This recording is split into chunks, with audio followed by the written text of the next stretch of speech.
we would follow the example of Sweden, where parents choose schools instead of schools choosing parents.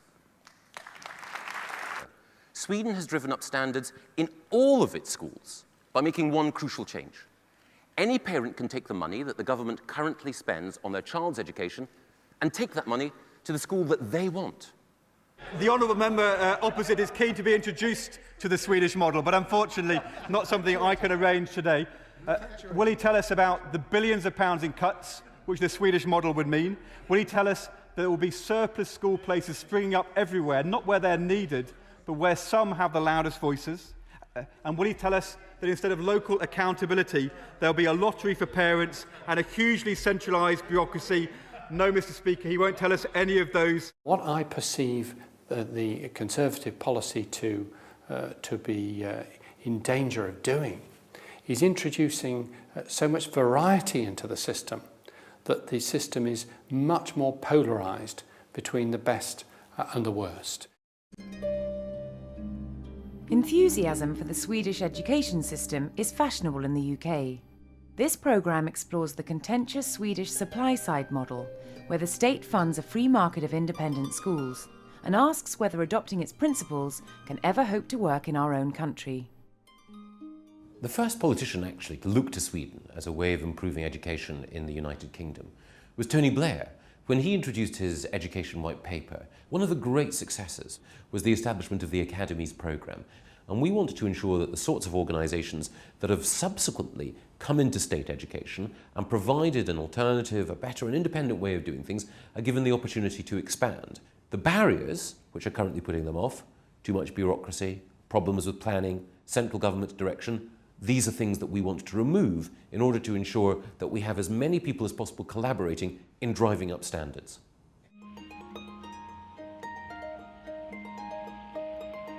Sweden is a social democratic country with a strong welfare state, high levels of taxation and low ethnic diversity. At the heart of its education system is choice for parents.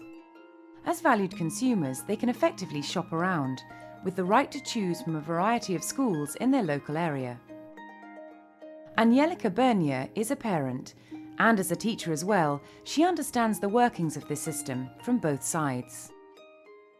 Ja, man kan få välja alltså vilken skola man själv vill sätta sina barn. Alltså, man kan välja i stort sett överallt, beroende på. Man måste bara se till att de kommer dit och därifrån själv. The education marketplace has been expanded to offer parents a range of different types of schools with widely differing pedagogies within the state system. And as the engine of choice, every child's schooling carries a price tag known as a voucher, which parents can spend wherever they like. In the early 1990s, schools were transferred from state to local municipal control, and independent education providers were permitted to operate within the state system. They are known as free schools, and currently some 9% of Sweden's school-aged children pass through their doors. These alternative providers are argued to have liberated the state education system, driving up standards across the board and sparking what the British Conservatives call the supply-side revolution. A free school could be run by me, for instance. I could apply and say I'm going to start this and this school with this and this profile, but I'm going to follow the national curriculum, the Swedish school law and other decrees. Or I could be a company, I could be an organization. But on the other hand, you also have groups where it's very clear that it's the parents who are wanting to create a good environment in schools for their own children. And in between you have a lot of other people who are, well, they are, for instance, they can have been having a long career as teachers in the municipality schools, and then they think that by starting an independent schools, they will at last have the opportunity to put their ideas to work.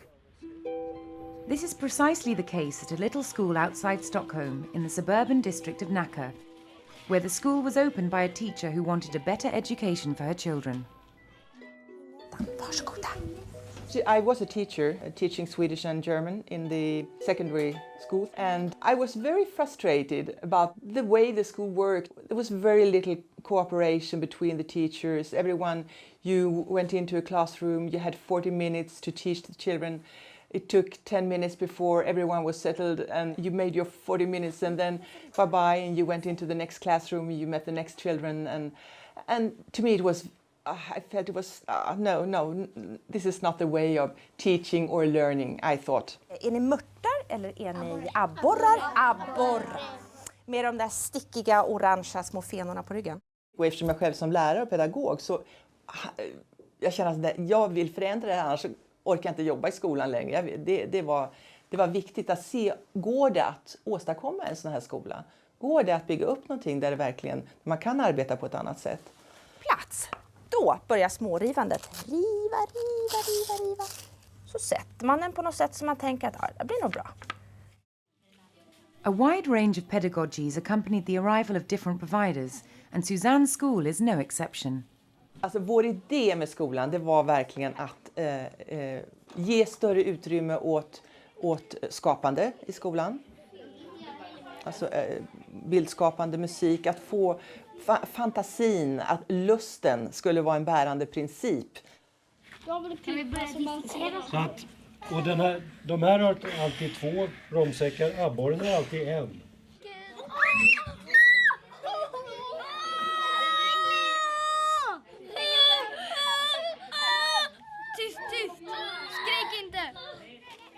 The school is now oversubscribed, and they are having to turn applicants away to be picked up by the local municipal schools or other free schools in the area. But they started with only 16 pupils, and it was an uphill struggle to sell the school's alternative ideas to parents in the first place. The politicians had made the decision, and now it should be possible to do this. But no one knew. Well, I mean, because there were many questions. Well, what shall we do with this, and is this possible? And no one knew the answer. So it was like a little bit of trial and error in the beginning.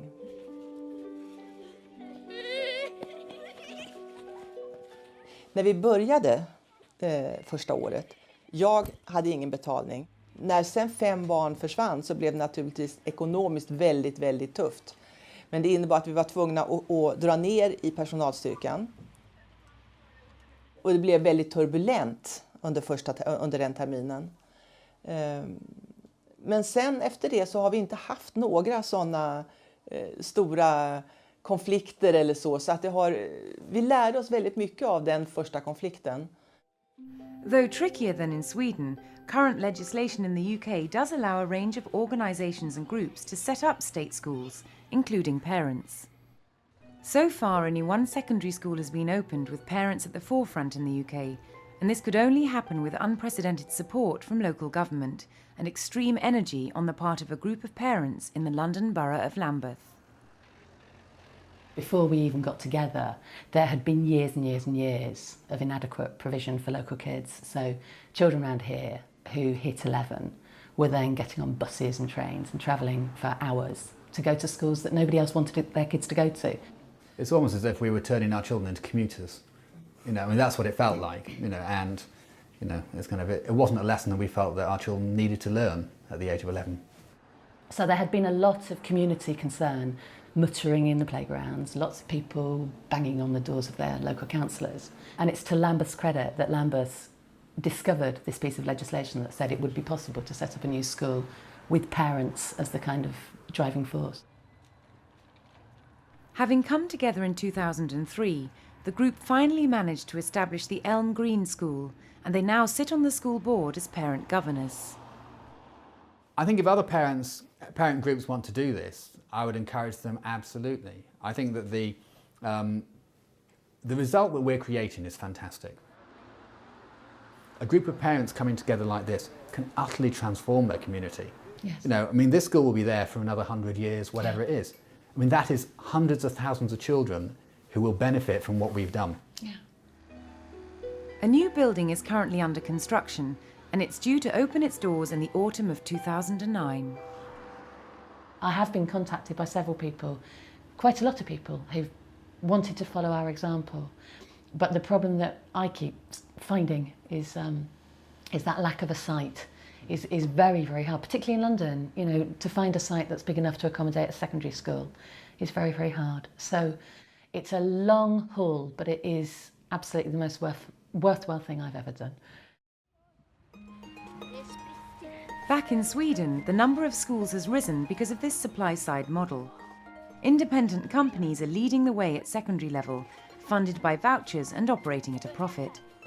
But how does this give choice to the parents in the area? At this school, the curriculum is entirely different from others around. Students substitute lesson time for cafe time. Pupils choose their own timetable, and it feels more like a university. It's called Kunskapsskolan, or Knowledge School. It's non-selective, and parents pay with their vouchers. It's part of a chain of over 30 schools with almost 10,000 pupils spread across the country. And it's the largest independent education provider in Sweden. Vad hette det här nu då? Runt om här?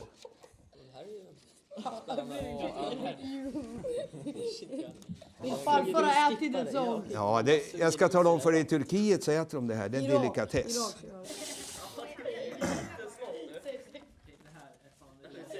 Hallå, du blir... Jag håller inte på att bråka med varandra. In the town of Nyköping, head teacher Marcus Brunberg takes us on a tour to explain how his school differs from others in Sweden. This is the cafeteria and the place where the students eat their school lunch, but it's also a place for the students to work during the whole day. It's also the place where the teachers come to have their coffee during the day. So they interact with the students during the whole day. The space and the open areas, I think, and I see it as a training for the students as well, for the future, because when they come to an office landscape to work, they have to learn how to focus and concentrate during the day, even though someone else is doing stuff on the side.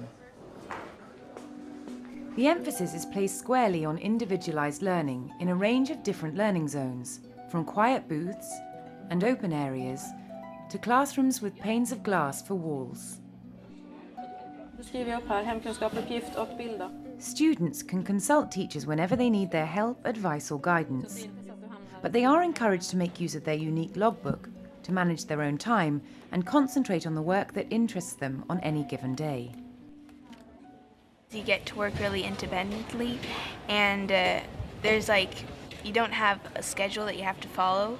You have a plan instead of for each month and week, and then by that you decide what you want to do for the day to get them done.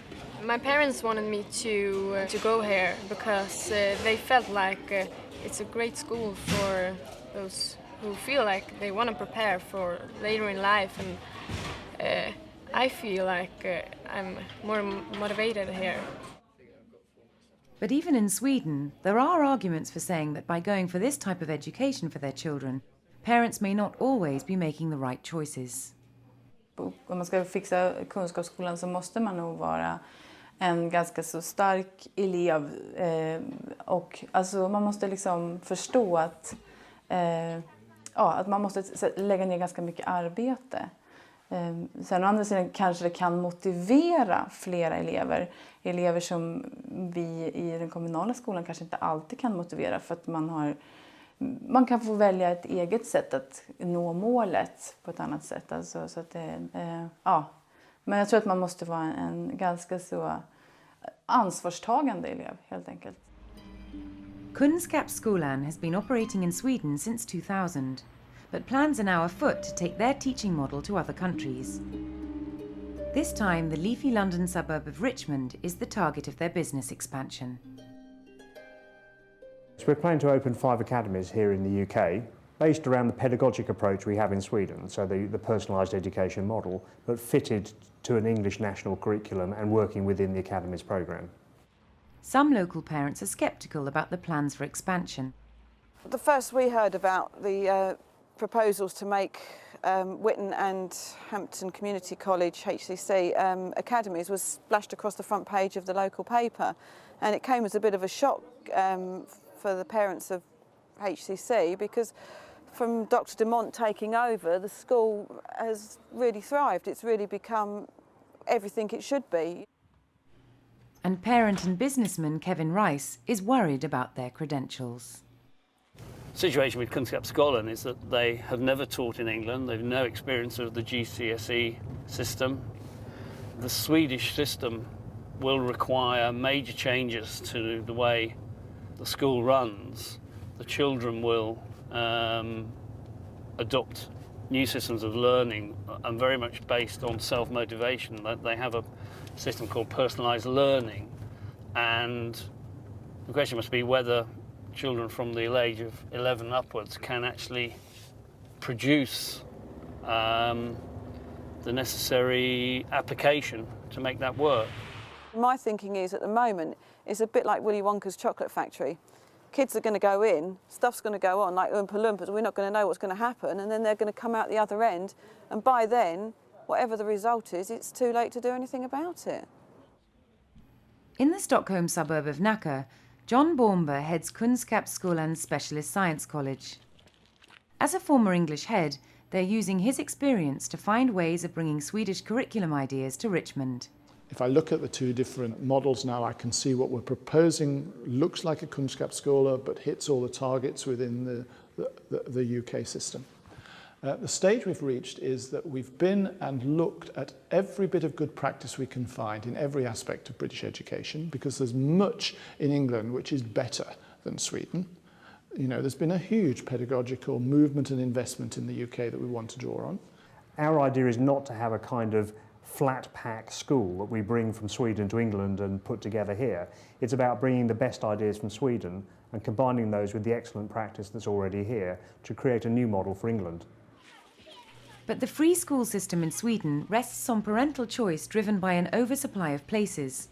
And Jane Witham is concerned that this element of choice will not be accompanying Kunskapsskolan to the UK. The nearest school to HCC is Whitton, and that's going to be an academy as well. When you live on the edge of a borough, you don't really have much choice as to where your child goes to school. It's basically decided for you, unless you find religion, go out of the borough, go private. You know, to go to your local comprehensive, you don't have much of a choice. Kunskapsskolan, förutom inlärning, och för att Yes, if you want the Swedish education, go for it. Put your child in the Swedish education.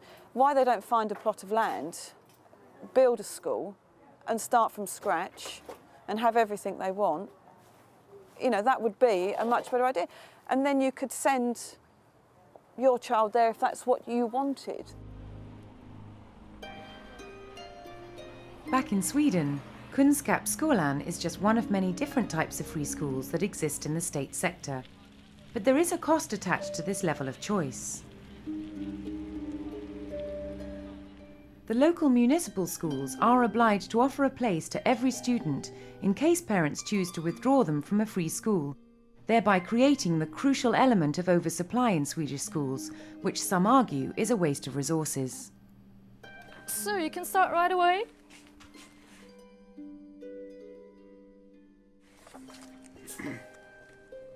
It says content. The content is what the text is about. The argued benefit is that the existence of free schools stimulates competition across the board, which is supposed to help raise the quality of education for all. I think the success of free schools has given us a bit more pressure because, well, even if we don't want it, I think there is a sort of competition and we can see pupils as clients. So at the end of the day, when we don't have any pupils, we teachers don't have a job either. So we have to think of the pupils' interest the whole time. Vi behöver konkurrens. Vi behöver någon som ifrågasätter lite grann vad håller ni på med och vad gör ni? Vad händer med pengarna? I think personally that the existence of free school has made us working in public school to improve all the time. And here in Nyköping, we have decided that we are going to develop our schools to be known as being the best public schools in all of Sweden. And the same applies back in Nacka, where it appears that the policy of allowing parents to choose free schools has led the other local schools to thrive. I know that the local school is really aware that we are here and is playing a much stronger game with parents and thinking about their system and what they're trying to achieve, and inevitably therefore raising the quality and outcomes of every particular school in the area. Crucially, the business model of some free schools such as Kunskapsskolan rests on the fact that they are allowed to make profits within the state system. Of course we are doing profit as every company do, but it's not that I can't feel that I'm always chasing profit. It's about giving the students the best education you can give them. And I think we have proven that you can do a small amount of profit as well as having the highest grades in a municipality and the best results. So it's not a problem, it's a company driven by the idea of having the best schools in Sweden. Jag kan inte säga att jag tycker att det är fel att man ska kunna tjäna pengar på att ha en skola. Det finns ju mycket i det svenska systemet inom sjukvård, inom tandvård, alltså där man med statliga eller kommunala pengar driver en verksamhet åt kommunen eller staten. Vad jag tycker är viktigt, det är ju att man på något sätt, att kvaliteten är så bra så att inte vinstintresset går ut över den pedagogiska verksamheten. There has been shown many times that the big companies in Sweden, they have on average a profit margin about 5-6%. And of these 5-6%, more than 70% are used for investing in their own schools. So it's a question of being able to produce more quality. I've come to believe that actually if by having the level of investment that we have in education that the company bring can actually produce a first-rate education for young people better than the rest around, I'm very comfortable with that. Okay, we make a profit at the end, but it's a very small profit, and actually if we achieve that outcome, I'm comfortable with that. It's a policy which goes against the grain in the UK. One of the things that I think is crucial when we're making the same sorts of reforms here is that we ensure that people are confident that these reforms are driven by a desire to improve education, as it's been improved in Sweden, and not by a desire to achieve any other goal. And that's why we believe that money that is spent on education should stay in education. Statistics show that there are many different factors which set Sweden apart from the UK. The British population is almost 7 times larger than in Sweden. Less than 1% of students are educated privately, whereas here it is proportionately high. And on average, over 21% more money is spent on each child's education in Sweden per year. So given the scale of these differences, how far is it possible to borrow from foreign education models and expect them to work in the UK? I think the Swedish culture and the Swedish school system are very special because we have been working with this school voucher and the choice of schools for almost 20 years. So it will take some time, I think, to maybe Britain to adapt to a system that's more of a free system. I live in England. And I'd like an English education for my children. I don't know what the Swedish education is. I don't know what the Swedish education system, how it works, anything about it. And I don't live in Sweden. My children don't live in Sweden. They won't be growing up in Sweden and probably won't be living in Sweden. My view on taking foreign models from other countries is very simple. Politicians who have anything to do with education should be banned from visiting foreign countries and bringing back their education ideas into this country. They may work in a different context in Germany or in Sweden or in Japan or in Korea, but that doesn't mean they're going to work in England. We actually have a very good education system here, and I'd like to hear a bit more praise for what we do well, a bit more trumpeting of the good things that happen in this country, which when I go to international conferences, I hear being praised by people from other countries. Perhaps they are in the business of pinching our ideas, not the other way around. We're not talking about taking something from the further reaches of the Wild West. We're talking about a civilized Northern European country with higher levels of child welfare than our own, a country from whom we can learn a great deal. Of course, you can't identically mimic everything that happens in Sweden here, but I think it's a very sort of blinkered sense of narrow nationalism that would suggest that we can't learn from a country like Sweden or like Finland. This Swedish model for education is currently only being proposed in small part by the Conservatives, with any independent providers having to operate under the existing Academies programme without any profit incentive. No matter who's in charge of state education, it is likely that elements of the Swedish education model will remain firmly on the agenda in the UK.